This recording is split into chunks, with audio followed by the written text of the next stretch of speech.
ನಮಸ್ತೆ ಸ್ನೇಹಿತರೆ. ಸೂರ್ಯ ಎಲ್ಲ ಗ್ರಹಗಳ ಕೇಂದ್ರ ಮತ್ತು ಬೆಳಕು ಮತ್ತು ಶಕ್ತಿಯ ಮೂಲ.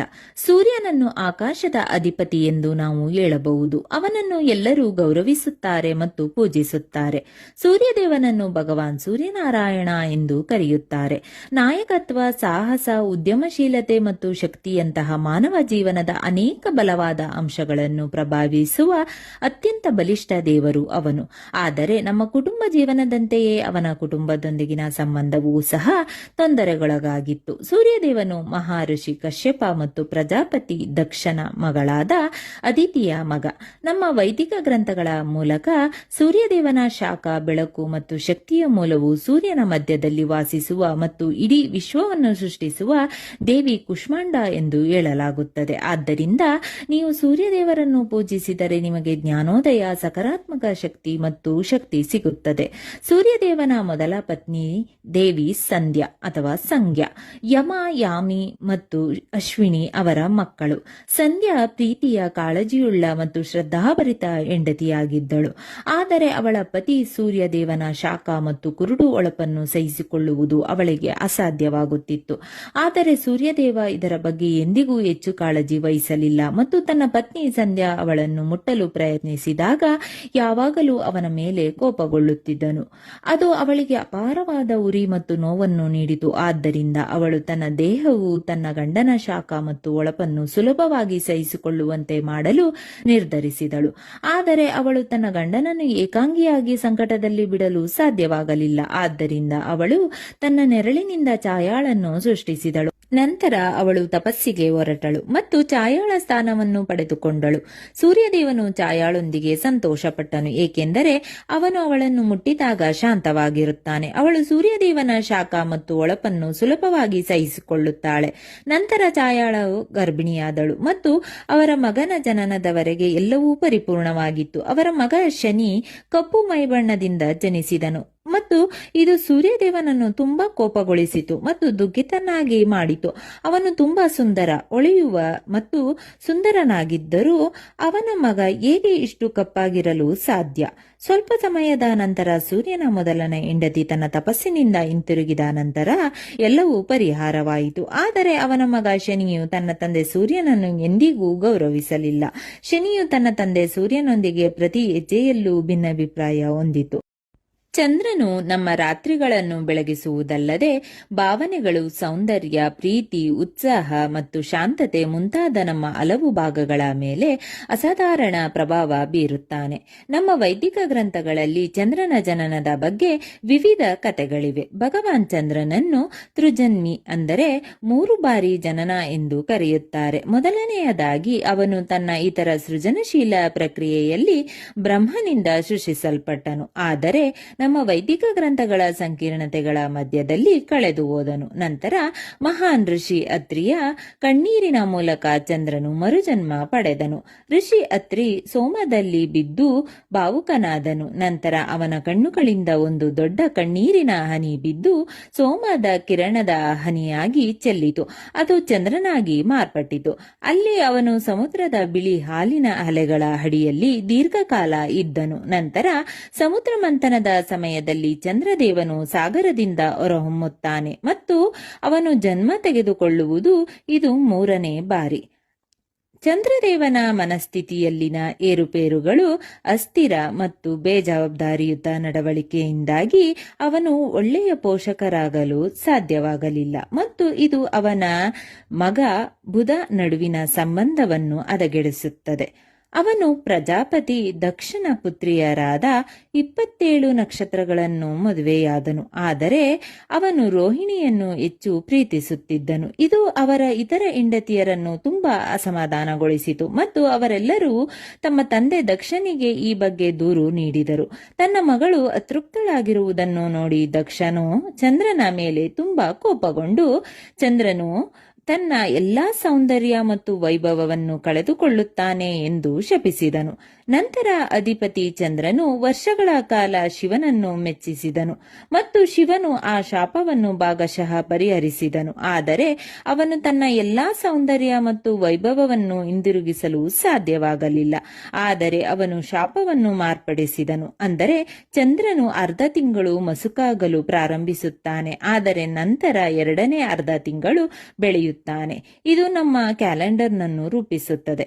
ಚಂದ್ರದೇವನು ಆ ಶಾಪವನ್ನು ಶಾಂತಿಯಿಂದ ಸ್ವೀಕರಿಸಿದನು. ಆದ್ದರಿಂದ ಅವನು ಒಂದು ಕಾರಣಕ್ಕಾಗಿ ಶಾಂತತೆ, ಸೌಂದರ್ಯ ಮತ್ತು ಶಾಂತಿಯ ಅಧಿಪತಿ.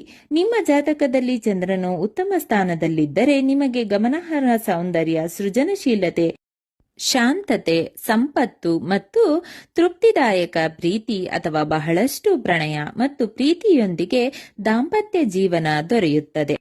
ಮಂಗಳವು ಮಂಗಳ ಅಥವಾ ನಮ್ಮ ಸೌರವ್ಯೂಹದ ಕೆಂಪು ಗ್ರಹ ಇತರ ಎಲ್ಲ ಗ್ರಹಗಳಿಗಿಂತ ಅತ್ಯಂತ ಪ್ರಕಾಶಮಾನವಾದದ್ದು. ಮಂಗಳನ ಮೂಲದ ಬಗ್ಗೆ ವಿಭಿನ್ನ ಕಥೆಗಳಿವೆ, ಆದರೆ ಎರಡೂ ಕಥೆಗಳಲ್ಲಿಯೂ ಒಂದೇ ವಿಶೇಷವೆಂದರೆ ಮಂಗಳ ಭೂಮಿಯ ಮೇಲೆ ಬಿದ್ದ ಶಿವನ ಬೆವರಿನಿಂದ ಜನಿಸಿದವನು. ಶಿವನು ಅಂಧಕಾಸುರನೊಂದಿಗೆ ಹೋರಾಡುತ್ತಿದ್ದಾಗ ಸ್ವಲ್ಪ ಸಮಯ ವಿಶ್ರಾಂತಿ ಪಡೆದು ಯೋಚಿಸಿದನು ಮತ್ತು ನಂತರ ಅವನ ಬೆವರು ಭೂಮಿಯ ಮೇಲೆ ಬಿದ್ದು ಯೋಧ ಮಂಗಳನನ್ನು ಸೃಷ್ಟಿಸಿತು.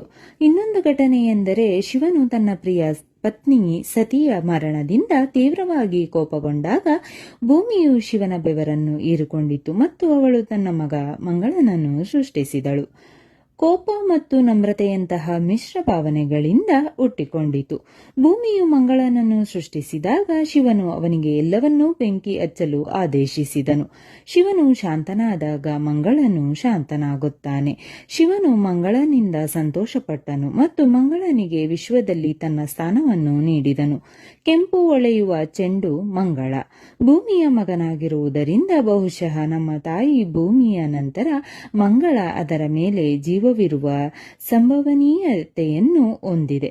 ಮಂಗಳವು ನಮ್ಮ ಬಲವಾದ ಗುಣಲಕ್ಷಣಗಳಾದ ಕೋಪ, ಧೈರ್ಯ, ನಮ್ರತೆ ಮತ್ತು ಸ್ವೀಕಾರದ ಮೇಲೆ ಪರಿಣಾಮ ಬೀರುತ್ತದೆ.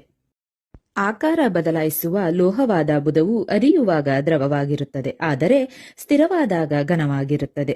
ದ್ವಂದ್ವತೆಯ ಅತ್ಯುತ್ತಮ ಸಂಕೇತ. ಗ್ರಹವಾಗಿ ಬುಧ ಕೂಡ ಈ ಗುಣಲಕ್ಷಣಗಳನ್ನು ತೋರಿಸುತ್ತದೆ. ಇದು ಸೂರ್ಯನಿಗೆ ಹತ್ತಿರದಲ್ಲಿದೆ, ಆದ್ದರಿಂದ ಅದು ಸೂರ್ಯನ ಸುತ್ತ ಒಂದು ವೃತ್ತವನ್ನು ಬೇಗನೆ ಪೂರ್ಣಗೊಳಿಸುತ್ತದೆ. ಆದರೆ ಮತ್ತೊಂದೆಡೆ ಅದರ ಅಕ್ಷದಲ್ಲಿ ತುಂಬಾ ನಿಧಾನ ಮತ್ತು ಸೋಮಾರಿಯಾಗಿದೆ. ಬುಧನು ಉತ್ಸಾಹ, ಭಾವನೆಗಳು ಮತ್ತು ಬೌದ್ಧಿಕ ಗುಣಗಳ ಸಂಯೋಜನೆಯಾಗಿದ್ದ ವ್ಯಕ್ತಿ. ಇದು ಅವರ ಜನನ ಮತ್ತು ಬಾಲ್ಯದ ಸಂದರ್ಭಗಳು ಮತ್ತು ಘಟನೆಗಳಿಂದಾಗಿ. ಬುಧನ ತಾಯಿಯ ಬಗ್ಗೆ ನಮಗೆ ವೈದಿಕ ಗ್ರಂಥಗಳಲ್ಲಿ ಎರಡು ವಿಭಿನ್ನ ವ್ಯತ್ಯಾಸಗಳಿವೆ. ಚಂದ್ರನ ಪ್ರಧಾನ ಮತ್ತು ಪ್ರೀತಿಯ ಪತ್ನಿ ರೋಹಿಣಿ ಬುಧನ ತಾಯಿ ಎಂದು ಇಲ್ಲೂ ಹೇಳಲಾಗಿದೆ, ಆದರೆ ಮುಖ್ಯವಾಹಿನಿಯಲ್ಲಿ ಬುಧನು ಚಂದ್ರದೇವನ ಮಗ ಮತ್ತು ಬೃಹಸ್ಪತಿಯ ಪತ್ನಿ ತಾರಾ ಎಂದು ನಂಬಲಾಗಿದೆ. ಹೌದು, ಬೃಹಸ್ಪತಿಯ ಪತ್ನಿ. ಕತೆ ಈ ರೀತಿ ಇದೆ. ಬೃಹಸ್ಪತಿಯ ದೇವತೆಗಳ ಮುಖ್ಯ ಸಲಹೆಗಾರ ಅಥವಾ ಗುರು. ಆದ್ದರಿಂದ ಅವನು ಕೆಲಸದಲ್ಲಿ ತುಂಬಾ ಕಾರ್ಯನಿರತನಾಗಿರುತ್ತಾನೆ. ಅವನಿಗೆ ತನ್ನ ಹೆಂಡತಿ ತಾರಾಳೊಂದಿಗೆ ಸಮಯವಿರಲಿಲ್ಲ ಮತ್ತು ಅವಳು ತುಂಬಾ ಹಣ ಮತ್ತು ಭಾವನಾತ್ಮಕವಾಗಿ ಭಾವಿಸುತ್ತಿದ್ದಳು. ಮತ್ತೊಂದೆಡೆ ಚಂದ್ರದೇವನು ಪೋಷಕರು ಮತ್ತು ಕುಟುಂಬವಿಲ್ಲದೆ ಕಾರಣ ತುಂಬಾ ಒಂಟಿತನ ಮತ್ತು ಭಾವನಾತ್ಮಕವಾಗಿ ಅಸ್ಥಿರನಾಗಿದ್ದನು. ಒಮ್ಮೆ ಬೃಹಸ್ಪತಿ ಇತರ ದೇವರುಗಳೊಂದಿಗೆ ಅವರ ಕಾರ್ಯಗಳಲ್ಲಿ ನಿರಂತರನಾಗಿದ್ದಾಗ ಚಂದ್ರದೇವನು ಅವನ ಸ್ಥಾನಕ್ಕೆ ಪ್ರವೇಶಿಸಿದನು ಮತ್ತು ತಾರಾಳ ದೈವಿಕ ಸೌಂದರ್ಯಕ್ಕೆ ಮಾರು ಹೋಗಿದ್ದನು. ಇಬ್ಬರು ಪ್ರೀತಿಯಲ್ಲಿ ಸಿಲುಕಿ ಓಡಿ ಹೋದರು. ಬೃಹಸ್ಪತಿ ಮತ್ತು ಚಂದ್ರದೇವರ ನಡುವಿನ ಈ ಒತ್ತಡದ ಪರಿಸ್ಥಿತಿಯ ಬಗ್ಗೆ ಎಲ್ಲಾ ದೇವತೆಗಳು ಮತ್ತು ಇತರ ಪ್ರಭುಗಳು ಚಿಂತಿತರಾದರು. ಯಾವುದೇ ತೊಂದರೆಯನ್ನು ತಪ್ಪಿಸಲು ಮತ್ತು ಅವರು ತಾರಾ ಅವರ ಬಳಿಗೆ ಹೋಗಿ ತನ್ನ ಗಂಡನ ಬಳಿಗೆ ಹಿಂತಿರುಗಿ ಅವನ ಕಡೆಗೆ ತನ್ನ ಕರ್ತವ್ಯಗಳನ್ನು ಪೂರೈಸಲು ಸಲಹೆ ನೀಡಿದರು. ಬೃಹಸ್ಪತಿ ತಾರಾಳನ್ನು ಸ್ವೀಕರಿಸಿದನು, ಆದರೆ ಆ ಸಮಯದಲ್ಲಿ ಅವಳು ಗರ್ಭಿಣಿಯಾಗಿದ್ದಳು. ಬೃಹಸ್ಪತಿ ತುಂಬಾ ಚಿಂತಿತನಾಗಿದ್ದನು, ಆದರೆ ಅವನು ದಾರ್ಶನಿಕ ಮತ್ತು ಬುದ್ಧಿವಂತಿಕೆಯಲ್ಲಿ ಪ್ರವೀಣನಾಗಿದ್ದನು. ಆದ್ದರಿಂದ ಬುಧ ಜನಿಸಿದಾಗ ಮತ್ತು ಬೃಹಸ್ಪತಿಯ ಅವನ ಮೋಡಿ ಮತ್ತು ಬುದ್ಧಿವಂತಿಕೆಯನ್ನು ನೋಡಿದಾಗ ಅವನು ಬುಧನನ್ನು ತನ್ನ ಮಗನೆಂದು ಪೂರ್ಣ ಹೃದಯದಿಂದ ಸ್ವೀಕರಿಸಿದನು. ಚಂದ್ರದೇವನು ತನ್ನ ಶಾಂತತೆ, ಶೀತ ಮತ್ತು ಮನಸ್ಥಿತಿಯ ಏರಿಳಿತಗಳಿಗೆ ಹೆಸರುವಾಸಿಯಾಗಿದ್ದಾನೆ. ಅವನು ಇದಕ್ಕೆ ಸ್ವಇಚ್ಛೆಯಿಂದ ಸಮ್ಮತಿಸಿದನು. ಬಹುಶಃ ಬುಧನ ವ್ಯಕ್ತಿತ್ವವು ಅವನ ಎತ್ತವರ ಕೃತ್ಯಗಳಿಂದ ಹೆಚ್ಚು ಪ್ರಭಾವಿತವಾಗಿತ್ತು. ಬುಧನು ತನ್ನ ತಂದೆ ಚಂದ್ರ ಮತ್ತು ತಾಯಿ ತಾರಾಳಂತೆ ಭಾವನಾತ್ಮಕ ಮತ್ತು ಆಕರ್ಷಕನಾಗಿದ್ದನು, ಆದರೆ ಅವನ ಸಾಕು ತಂದೆ ಬೃಹಸ್ಪತಿಯ ಬೋಧನೆಗಳಿಂದಾಗಿ ಭೌತಿಕನಾಗಿದ್ದನು. ಅವನ ಜೈವಿಕ ತಂದೆ ಚಂದ್ರದೇವನೊಂದಿಗೆ ಅವನಿಗೆ ಹದಗೆಟ್ಟ ಸಂಬಂಧವಿತ್ತು. ಬೃಹಸ್ಪತಿ ತನ್ನ ಬುದ್ಧಿ, ಮನಸ್ಸು ಮತ್ತು ಬುದ್ಧಿವಂತಿಕೆಯನ್ನು ತೀಕ್ಷ್ಣಗೊಳಿಸಿದನು. ಬುಧನು ನವಗ್ರಹಗಳಲ್ಲಿ ಒಬ್ಬನಾದನು. ಅವನು ಒಬ್ಬ ಉತ್ತಮ ಸಂವಹನಕಾರ, ಆಕರ್ಷಕ ಮತ್ತು ಕುತಂತ್ರಿ. ಬುಧ ಗ್ರಹವು ನಮ್ಮ ಭಾವನೆಗಳು, ಆಸೆಗಳು, ಕಲಿಕೆಗಳು ಮತ್ತು ಬೆಳವಣಿಗೆಯ ಮೇಲೆ ಪರಿಣಾಮ ಬೀರುತ್ತದೆ. ಬೃಹಸ್ಪತಿ ಅಥವಾ ನಾವು ಅವನನ್ನು ಗುರು ಎಂದು ಕರೆಯುತ್ತೇವೆ. ಅಗ್ನಿಗೆ ಸಂಬಂಧಿಸಿದ ನವಗ್ರಹಗಳಲ್ಲಿ ಒಬ್ಬರಾದ ಬೃಹಸ್ಪತಿ ದೇವತೆಗಳ ಮುಖ್ಯ ಸಲಹೆಗಾರ ಮತ್ತು ನಮ್ಮ ಸೌರವ್ಯೂಹದ ಅತಿ ದೊಡ್ಡ ಗ್ರಹ. ಎಲ್ಲ ನವಗ್ರಹಗಳಲ್ಲಿ ಅತ್ಯಂತ ಬುದ್ಧಿವಂತನಾದ ಬೃಹಸ್ಪತಿ ಜ್ಞಾನ, ಬುದ್ಧಿವಂತಿಕೆ, ಆಧ್ಯಾತ್ಮಿಕತೆ, ಶಕ್ತಿ, ಅದೃಷ್ಟ, ಆರೋಗ್ಯ ಮತ್ತು ಸ್ಥಾನಮಾನವನ್ನು ಪ್ರತಿನಿಧಿಸುತ್ತಾನೆ. ಬೃಹಸ್ಪತಿಯನ್ನು ಮೊದಲ ಮಹಾ ಬೆಳಕಿನಿಂದ ಜನಿಸಿದ ಮತ್ತು ಕತ್ತಲೆಯನ್ನು ಓಡಿಸಿದ ಋಷಿಯಾಗಿ ಪ್ರಕಾಶಮಾನವಾದ, ಶುದ್ಧ ಮತ್ತು ಧರ್ಮದ ಆಧಾರವಾಗಿರುವ ವಿಶೇಷ ಬಿಲ್ಲನ್ನು ಹೊತ್ತಿರುವವನಾಗಿ ಚಿತ್ರಿಸಲಾಗಿದೆ. ಬೃಹಸ್ಪತಿಯು ಅಂಗೀರಸ ಮತ್ತು ವ್ಯಾಸರ ಮಗ. ಅಂಗೀರಸನು ಅವನ ಮಗನಿಗೂ ಗುರುವಾಗಿದ್ದನು. ಎಲ್ಲಾ ಶಾಸ್ತ್ರ ಮತ್ತು ವೇದಗಳಲ್ಲಿ ಪಾಂಡಿತ್ಯ ಪಡೆದ ನಂತರ ಬೃಹಸ್ಪತಿಯನ್ನು ಎಲ್ಲಾ ದೇವರುಗಳಿಗೆ ಮುಖ್ಯ ಸಲಹೆಗಾರನಾಗಿ ನೇಮಿಸಲಾಯಿತು. ಅವರು ದೇವತೆಗಳ ಗುರುಗಳಾಗಿದ್ದರು. ಬೃಹಸ್ಪತಿಯು ತಾರಾಳನ್ನು ವಿವಾಹವಾದರು. ಬೃಹಸ್ಪತಿಯು ದೇವತೆಗಳ ಮುಖ್ಯ ಸಲಹೆಗಾರ ಅಥವಾ ಗುರುವಾಗಿದ್ದನು. ಆದ್ದರಿಂದ ಅವನು ಕೆಲಸದಲ್ಲಿ ತುಂಬಾ ಕಾರ್ಯನಿರತನಾಗಿರುತ್ತಿದ್ದನು. ಅವನಿಗೆ ತನ್ನ ಹೆಂಡತಿ ತಾರಾಳನ್ನು ನೋಡಿಕೊಳ್ಳಲು ಸಮಯವಿರಲಿಲ್ಲ ಮತ್ತು ಅವಳು ತುಂಬಾ ಒಂಟಿತನ ಮತ್ತು ಭಾವನಾತ್ಮಕತೆಯನ್ನು ಅನುಭವಿಸುತ್ತಿದ್ದಳು. ಮತ್ತೊಂದೆಡೆ ಚಂದ್ರದೇವನು ಪೋಷಕರು ಮತ್ತು ಕುಟುಂಬವಿಲ್ಲದೆ ಕಾರಣ ತುಂಬಾ ಒಂಟಿತನ ಮತ್ತು ಭಾವನಾತ್ಮಕವಾಗಿ ಅಸ್ಥಿರನಾಗಿದ್ದನು. ಒಮ್ಮೆ ಬೃಹಸ್ಪತಿ ಇತರ ದೇವರುಗಳೊಂದಿಗೆ ಅವರ ಕಾರ್ಯಗಳಲ್ಲಿ ನಿರತನಾಗಿದ್ದಾಗ ಚಂದ್ರದೇವನು ಅವನ ಸ್ಥಾನಕ್ಕೆ ಪ್ರವೇಶಿಸಿದನು ಮತ್ತು ತಾರಾಳ ದೈವಿಕ ಸೌಂದರ್ಯಕ್ಕೆ ಮಾರು ಹೋದನು. ಇಬ್ಬರು ಪ್ರೀತಿಯಲ್ಲಿ ಸಿಲುಕಿ ಓಡಿ ಹೋದರು. ಬೃಹಸ್ಪತಿ ಮತ್ತು ಚಂದ್ರದೇವರ ನಡುವಿನ ಈ ಒತ್ತಡದ ಪರಿಸ್ಥಿತಿಯ ಬಗ್ಗೆ ಎಲ್ಲಾ ದೇವತೆಗಳು ಮತ್ತು ಇತರ ಪ್ರಭುಗಳು ಚಿಂತಿತರಾದರು. ಯಾವುದೇ ತೊಂದರೆಯನ್ನು ತಪ್ಪಿಸಲು ಅವರು ತಾರಾ ಅವರ ಬಳಿಗೆ ಹೋಗಿ ತನ್ನ ಗಂಡನ ಬಳಿಗೆ ಹಿಂತಿರುಗಿ ಅವನ ಕಡೆಗೆ ತನ್ನ ಕರ್ತವ್ಯಗಳನ್ನು ಪೂರೈಸಲು ಸಲಹೆ ನೀಡಿದರು. ಬೃಹಸ್ಪತಿ ತಾರಾಳನ್ನು ಸ್ವೀಕರಿಸಿದನು, ಆದರೆ ಆ ಸಮಯದಲ್ಲಿ ಅವಳು ಗರ್ಭಿಣಿಯಾಗಿದ್ದಳು. ಬೃಹಸ್ಪತಿ ತುಂಬಾ ಚಿಂತಿತನಾಗಿದ್ದನು, ಆದರೆ ಅವನು ದಾರ್ಶನಿಕ ಮತ್ತು ಬುದ್ಧಿವಂತಿಕೆಯಲ್ಲಿ ಪ್ರವೀಣನಾಗಿದ್ದನು. ಆದ್ದರಿಂದ ಬುಧ ಜನಿಸಿದಾಗ ಮತ್ತು ಬೃಹಸ್ಪತಿ ಅವನ ಮೋಡಿ ಮತ್ತು ಬುದ್ಧಿವಂತಿಕೆಯನ್ನು ನೋಡಿದಾಗ ಅವನು ಬುಧನನ್ನು ತನ್ನ ಮಗನೆಂದು ಪೂರ್ಣ ಹೃದಯದಿಂದ ಸ್ವೀಕರಿಸಿದನು. ಚಂದ್ರದೇವನು ತನ್ನ ಶಾಂತತೆ, ಶೀತ ಮತ್ತು ಮನಸ್ಥಿತಿಯ ಏರಿಳಿತಗಳಿಗೆ ಹೆಸರುವಾಸಿಯಾಗಿದ್ದನು. ಅವನು ಇದಕ್ಕೆ ಸ್ವಇಚ್ಛೆಯಿಂದ ಸಮ್ಮತಿಸಿದನು. ಈ ಘಟನೆಯು ಬೃಹಸ್ಪತಿಯ ಅತ್ಯಂತ ದಾರ್ಶನಿಕ ಆಲೋಚನೆಗಳು, ಶಾಂತತೆ, ಸಹಿಷ್ಣುತೆ ಮತ್ತು ಭೌತಿಕ ಮನಸ್ಸಿನ ಬಗ್ಗೆ ನಮಗೆ ಹೇಳುತ್ತದೆ. ಗುರುವಾರವನ್ನು ಬೃಹಸ್ಪತಿಗೆ ಮೀಸಲಾದ ದಿನವೆಂದು ಪರಿಗಣಿಸಲಾಗುತ್ತದೆ. ಗುರುವಾರ ಆತನನ್ನು ಪ್ರಾರ್ಥಿಸುವುದರಿಂದ ಜ್ಯೋತಿಷ್ಯದ ಪ್ರಯೋಜನಗಳು ದೊರೆಯುತ್ತವೆ. ನೀವು ಸಾಮಾನ್ಯವಾಗಿ ದೈತ್ಯಗುರು ಶುಕ್ರಾಚಾರ್ಯರ ಬಗ್ಗೆ ಕೇಳಿದ್ದೀರಿ. ಹೌದು, ಶುಕ್ರಾಚಾರ್ಯರು ಶುಕ್ರ ಗ್ರಹ. ಶುಕ್ರ ಬುದ್ಧಿವಂತಿಕೆ, ಕಲೆ ಮತ್ತು ಜ್ಞಾನದಲ್ಲಿ ಪ್ರವೀಣರಾಗಿದ್ದರು. ಶುಕ್ರಾಚಾರ್ಯರು ಮುಖ್ಯ ಮಾರ್ಗದರ್ಶಕ, ಸಲಹೆಗಾರ ಮತ್ತು ಅಸುರರ ಗುರು. ದೈತ್ಯನಾಗಲು ಮತ್ತು ಪಾತಾಳ ಲೋಕದಲ್ಲಿಯೇ ಉಳಿಯಲು ಏಕೆ ಆರಿಸಿಕೊಂಡರು? ಏಕೆಂದರೆ ಅವರು ಯಾವಾಗಲೂ ಸತ್ಯ, ವಾಸ್ತವ ಮತ್ತು ನ್ಯಾಯದ ಪರವಾಗಿ ನಿಂತರು. ಶುಕ್ರಾಚಾರ್ಯರು ಕಾವ್ಯಮತ ಮತ್ತು ಮಹರ್ಷಿ ಭೃಗು ದಂಪತಿಗಳ ಪುತ್ರ. ಅವರು ಸ್ವತಃ ಬ್ರಹ್ಮನ ಆತ್ಮಪುತ್ರ ಮತ್ತು ನಕ್ಷತ್ರ ನಕ್ಷೆಗಳು ಮತ್ತು ಜ್ಯೋತಿಷ್ಯ ಶಾಸ್ತ್ರದ ಗುರು. ಶುಕ್ರಾಚಾರ್ಯರು ಅದ್ಭುತ ಋಷಿಗಳಿಗೆ ಜನಿಸಿದರು. ಅವರಿಗೆ ಉನ್ನತ ಬೋಧನೆಗಳು ಮತ್ತು ಬುದ್ಧಿವಂತಿಕೆಗೆ ಸುಲಭ ಪ್ರವೇಶವಿತ್ತು. ಅವರ ಮೊದಲ ಗುರು ಅಗ್ನಿರಸ. ಆದರೆ ಋಷಿ ಅಗ್ನಿರಸರು ತಮ್ಮ ಮಗ ಬೃಹಸ್ಪತಿ ಮತ್ತು ಶುಕ್ರಾಚಾರ್ಯರ ನಡುವೆ ಪಕ್ಷಪಾತವಿಲ್ಲದ ಕಾರಣ ಅವರು ತಮ್ಮ ಗುರುಕುಲವನ್ನು ತೊರೆದರು. ಇದು ಶುಕ್ರಾಚಾರ್ಯರ ಮನಸ್ಸಿನ ಮೇಲೆ ತೀವ್ರವಾದ ಪ್ರಭಾವ ಬೀರಿತು. ಒಬ್ಬ ಗುರು ಇಷ್ಟೊಂದು ತಾರತಮ್ಯ ಮಾಡುವುದಕ್ಕೆ ಹೇಗೆ ಸಾಧ್ಯ? ಅದಾದ ನಂತರ ಅವರು ಋಷಿ ಗೌತಮರಲ್ಲಿಗೆ ಹೋಗಿ ತಮ್ಮ ಶಿಕ್ಷಣವನ್ನು ಪೂರ್ಣಗೊಳಿಸಿದರು. ಅವರು ಸಂಜೀವಿನಿ ಮಂತ್ರಗಳಲ್ಲಿ ಪ್ರವೀಣರಾದರು. ಇದು ಅವರ ಅಪಾರ ಖ್ಯಾತಿಗೆ ಕಾರಣವಾಯಿತು. ಸಂಜೀವನಿ ಮಂತ್ರವು ಸತ್ತ ಯಾವುದೇ ವ್ಯಕ್ತಿಗೆ ಜೀವ ನೀಡುತ್ತಿತ್ತು. ಅವರು ಶಿವನ ಗೌರವಾರ್ಥವಾಗಿ ತೀವ್ರ ತಪಸ್ಸಿನ ಮೂಲಕ ಈ ಅದ್ಭುತ ಜ್ಞಾನವನ್ನು ಗಳಿಸಿದರು. ಅವರ ಪ್ರತಿಸ್ಪರ್ಧಿ ಬೃಹಸ್ಪತಿ ದೇವತೆಗಳ ಗುರುವಾದಾಗ ಶುಕ್ರಾಚಾರ್ಯರು ಅಸುರರ ಗುರುವಾಗಲು ಮತ್ತು ಅವರಿಗೆ ಕಲಿಸಲು ನಿರ್ಧರಿಸಿದರು. ಶುಕ್ರಾಚಾರ್ಯರ ಈ ನಿರ್ಧಾರವು ಎಲ್ಲರನ್ನೂ ಆಘಾತಕ್ಕೀಡು ಮಾಡಿದೆ, ಏಕೆಂದರೆ ಅವರು ಅವರು ಮುಖ್ಯವಾಹಿನಿಯಿಂದ ಬೇರ್ಪಟ್ಟರು. ಶುಕ್ರಾಚಾರ್ಯರು ಸಂಜೀವನಿಯ ಶಕ್ತಿಯನ್ನು ಹೊಂದಿದ್ದರಿಂದ ಎಲ್ಲಾ ದೇವತೆಗಳು ತೀವ್ರ ಒತ್ತಡದಲ್ಲಿದ್ದರು. ಶುಕ್ರಾಚಾರ್ಯರು ಅಸುರರ ಗುರುಗಳಾಗಿದ್ದರು. ಅವರು ಎಂದಿಗೂ ಸತ್ಯ ಮತ್ತು ನ್ಯಾಯಕ್ಕಾಗಿ ನಿಲ್ಲುವುದನ್ನು ನಿಲ್ಲಿಸಲಿಲ್ಲ ಮತ್ತು ಅದು ಹೆಚ್ಚಾಗಿ ದೇವತೆಗಳ ಪರೋಕ್ಷ ಪರವಾಗಿ ಹೋಯಿತು. ಇದು ಅವರಿಗೆ ಮಾನಹಾನಿಯನ್ನುಂಟು ಮಾಡಿತು, ಆದರೆ ಇದು ಅವರನ್ನು ಎಂದಿಗೂ ತೊಂದರೆಗೊಳಿಸಲಿಲ್ಲ. ಅವರು ಯಾವಾಗಲೂ ಅಸುರರಿಗೆ ಮಾರ್ಗದರ್ಶನ ನೀಡಿದರು ಮತ್ತು ಅವರಿಗೆ ಸರಿಯಾದ ಮಾರ್ಗವನ್ನು ತೋರಿಸಿದರು.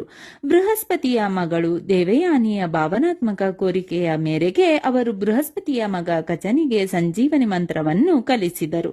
ಅವರು ತಮ್ಮ ಮಗಳ ಕಚನ ಮೇಲಿನ ಪ್ರೀತಿ ಮತ್ತು ಭಾವನೆಗಳನ್ನು ಗೌರವಿಸಿದರು. ಒಂದು ನಿರ್ದಿಷ್ಟ ಅವಧಿಯ ನಂತರ ಅವನು ಬೇರೆ ಲೋಕಕ್ಕೆ ಹೋದನು. ಶುಕ್ರಾಚಾರ್ಯರು ಪೂರ್ವ ದಿಗಂತದಲ್ಲಿ ಮಾರ್ಗದರ್ಶಕ ಬೆಳಗಾದರು. ಶುಕ್ರ ಒಂದು ಬೆಳಗಿನ ನಕ್ಷತ್ರ ಮತ್ತು ಅದು ನಮ್ಮ ಜೀವನದ ವಿಶೇಷ ಅಂಶಗಳಾದ ಪ್ರೀತಿ, ಭಾವನೆಗಳು, ಲೈಂಗಿಕತೆ, ಪ್ರಣಯ, ಸೃಜನಶೀಲತೆ, ಜ್ಞಾನ ಇತ್ಯಾದಿಗಳ ಮೇಲೆ ಬಲವಾದ ಪ್ರಭಾವ ಬೀರುತ್ತದೆ. ಶನಿದೇವನು ತನ್ನ ತಂದೆಯ ಎದುರು ಸೂರ್ಯನ ಮಗ ಎಂಬುದು ಒಂದು ಅದ್ಭುತ. ಸೂರ್ಯನು ಹೊಳೆಯುವ ಮತ್ತು ಪ್ರಕಾಶಮಾನವಾಗಿರುವ ಸ್ಥಳದಲ್ಲಿ ಶನಿಯು ಕತ್ತಲೆಯಾದ ಮತ್ತು ಸಂಯಮಶೀಲನಾಗಿರುತ್ತಾನೆ. ಆದರೆ ಶನಿಯು ತನ್ನ ಸಣ್ಣ ಸ್ವಭಾವವನ್ನು ತನ್ನ ಬೆಂಕಿಯ ಉಂಡೆಯ ತಂದೆಯಾದ ಸೂರ್ಯನಿಂದ ಪಡೆದಿದ್ದಾನೆ ಎಂಬುದರಲ್ಲಿ ಸಂದೇಹವಿಲ್ಲ. ಶನಿದೇವ 9ನೇ ಗ್ರಹಗಳಲ್ಲಿ ಒಬ್ಬ. ಅವನು 7ನೇ ಗ್ರಹವಾದ ಶನಿ. ಶನಿಯು ಸೂರ್ಯದೇವ ಮತ್ತು ಛಾಯಾರ ಮಗ ಮತ್ತು ಯಮಿ ಮತ್ತು ಅಶ್ವಿನಿ ದೇವಿಯರ ಕಿರಿಯ ಸಹೋದರ. ಸೂರ್ಯದೇವನ ಮೊದಲ ಪತ್ನಿ ಸಂಧ್ಯಾ. ಒಮ್ಮೆ ಅವಳು ತನ್ನ ಗಂಡನ ಶಾಖ ಮತ್ತು ಒಳಪನ್ನು ಸುಲಭವಾಗಿ ಸಹಿಸಿಕೊಳ್ಳುವಂತೆ ಮಾಡಲು ನಿರ್ಧರಿಸಿದಳು ಮತ್ತು ತನ್ನ ಗಂಡನಿಗೆ ಹೇಳದೆ ತಪಸ್ಸು ಮಾಡಲು ಹೋದಳು. ಆದರೆ ಅವಳು ತನ್ನ ನೆರಳಿನಿಂದ ತನ್ನ ಛಾಯಾಳನ್ನು ಸೃಷ್ಟಿಸಿದಳು. ಛಾಯಾಳು ತನ್ನ ಸ್ಥಾನವನ್ನು ಪಡೆದಳು. ಸೂರ್ಯದೇವನು ಛಾಯಾಳೊಂದಿಗೆ ಸಂತೋಷಪಟ್ಟಳು ಮತ್ತು ಅವಳು ಶಿವನ ಕಟ್ಟ ಭಕ್ತೆಯಾಗಿದ್ದಳು. ನಂತರ ಛಾಯಾಳು ಗರ್ಭಿಣಿಯಾದಳು, ಆದರೆ ಅವಳು ತನ್ನನ್ನು ಹೆಚ್ಚು ಕಾಳಜಿ ವಹಿಸಲಿಲ್ಲ ಮತ್ತು ಶಿವನ ಪೂಜೆಯಲ್ಲಿ ಆಳವಾಗಿ ತೊಡಗಿಸಿಕೊಂಡಳು. ಅವರ ಮಗ ಶನಿಯು ತನ್ನ ತಾಯಿ ಛಾಯಾಳ ಕಪ್ಪು ನೆರಳು ಮೈಬಣ್ಣದಂತೆಯೇ ಕಪ್ಪು ಬಣ್ಣದಿಂದ ಜನಿಸಿದನು ಮತ್ತು ಇದು ಸೂರ್ಯದೇವನನ್ನು ತುಂಬಾ ಕೋಪಗೊಳಿಸಿತು. ಮತ್ತು ಅವನ ಮಗ ತುಂಬಾ ಸುಂದರ, ಒಳೆಯುವ ಮತ್ತು ಸುಂದರನಾಗಿದ್ದರೂ ಹೇಗೆ ಕಪ್ಪಾಗಲು ಸಾಧ್ಯ? ಅವನು ಶನಿಯನ್ನು ತನ್ನ ಮಗನೆಂದು ಸ್ವೀಕರಿಸಲಿಲ್ಲ. ಶನಿ ಕಣ್ಣು ತೆರೆದಾಗ ಅವನ ತಂದೆ ಸೂರ್ಯಗ್ರಹಣಕ್ಕೆ ಒಳಗಾದನು. ಸ್ವಲ್ಪ ಸಮಯದ ನಂತರ ಎಲ್ಲವೂ ಬಗೆಹರಿಯಿತು. ಆದರೆ ಶನಿಯು ತನ್ನ ತಂದೆ ಸೂರ್ಯನನ್ನು ಎಂದಿಗೂ ಇಷ್ಟಪಡಲಿಲ್ಲ ಅಥವಾ ಗೌರವಿಸಲಿಲ್ಲ ಮತ್ತು ಅವನನ್ನು ಯಾವಾಗಲೂ ತನ್ನ ಶತ್ರು ಎಂದು ಪರಿಗಣಿಸಿದನು.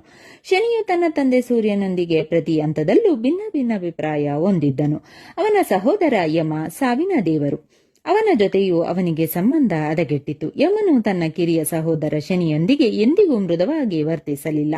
ಆದ್ದರಿಂದ ಶನಿಯ ಕುಟುಂಬ ಜೀವನವು ಉತ್ತಮವಾಗಿರಲಿಲ್ಲ ಮತ್ತು ತೃಪ್ತಿಕರವಾಗಿರಲಿಲ್ಲ. ಅವನ ತಂದೆ ಮತ್ತು ಒಡಹುಟ್ಟಿದವರು ಅವನ ಕಪ್ಪು ಮೈಬಣ್ಣದ ಕಾರಣದಿಂದಾಗಿ ಅವನನ್ನು ತಿರಸ್ಕರಿಸಿದರು ಮತ್ತು ಅಗೌರವಿಸಿದರು ಎಂದು ನಾವು ನೋಡಬಹುದು. ಬಹುಶಃ ಇದು ಅವನನ್ನು ತುಂಬಾ ಸಿಡುಕಿನ, ಕಠಿಣ, ಅಸಭ್ಯ ಮತ್ತು ಪ್ರೀತಿಸಲು ಕಷ್ಟಕರವಾಗಿದೆ. ಮತ್ತು ಶನಿಯು ಸೂರ್ಯನ ಸುತ್ತ ನಿಧಾನವಾಗಿ ಚಲಿಸುವ ಅತ್ಯಂತ ನಿಧಾನವಾದ ಗ್ರಹ, ಏಕೆಂದರೆ ಅವನ ಬಾಲ್ಯದಲ್ಲಿ ಒಮ್ಮೆ ಅವನು ತನ್ನ ತಾಯಿಯನ್ನು ತನ್ನ ಕಾಲಿನಿಂದ ಹೊಡೆದನು ಮತ್ತು ಅವನ ತಾಯಿ ಅವನನ್ನು ಕುಂಟ ಮತ್ತು ನಿಧಾನಗತಿಯವನಾಗಿರುತ್ತಾನೆ ಎಂದು ಶಪಿಸಿದಳು. ಇಷ್ಟೆಲ್ಲ ಕಷ್ಟಗಳ ನಡುವೆಯೂ ಶನಿದೇವನು ತನ್ನ ಗುರಿಯನ್ನು ಸಾಧಿಸಿದನು. ಅವನು ಶಿವನ ಭಕ್ತ ಮತ್ತು ಶಿಷ್ಯನಾಗಿದ್ದನು. ಶಿವದೇವರು ಅವನಿಗೆ ತನ್ನ ತಂದೆ ಸೂರ್ಯ ಸೇರಿದಂತೆ ಎಲ್ಲಾ ಗ್ರಹಗಳಲ್ಲಿ ಅತ್ಯಂತ ಶಕ್ತಿಶಾಲಿಯಾಗುವ ವರವನ್ನು ನೀಡಿದನು. ತನ್ನ ಮತ್ತು ತನ್ನ ತಾಯಿಯ ಅವಮಾನಕ್ಕೆ ಸೇಡು ತೀರಿಸಿಕೊಳ್ಳಲು ಶನಿಯು ತನ್ನ ತಂದೆಯನ್ನು ಸೋಲಿಸಿದನು.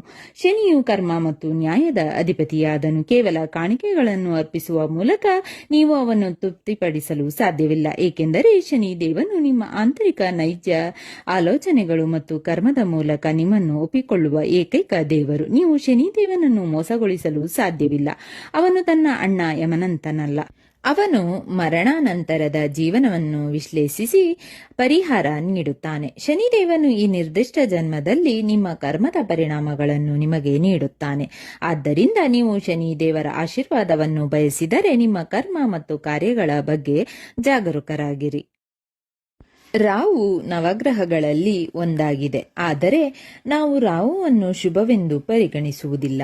ರಾಹುವಿನ ಪ್ರಭಾವದಲ್ಲಿರುವ ಹಗಲಿನ ಸಮಯವನ್ನು ರಾಹುಕಾಲ ಎಂದು ಕರೆಯಲಾಗುತ್ತದೆ ಮತ್ತು ಇದನ್ನು ಅಶುಭವೆಂದು ಪರಿಗಣಿಸಲಾಗುತ್ತದೆ.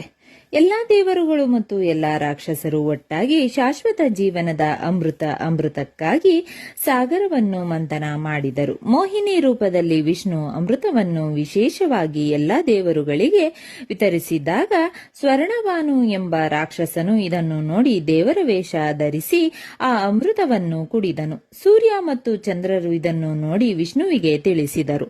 ಅವರು ಕೋಪಗೊಂಡು ಸ್ವರ್ಣಭಾನುವಿನ ಶಿರಚ್ಛೇದ ಮಾಡಿದರು. ಆದರೆ ಅವರು ಈಗಾಗಲೇ ಆ ಅಮೃತವನ್ನು ಕುಡಿದಿದ್ದರು. ಆದ್ದರಿಂದ ಅವರು ಅಮರರಾದರು.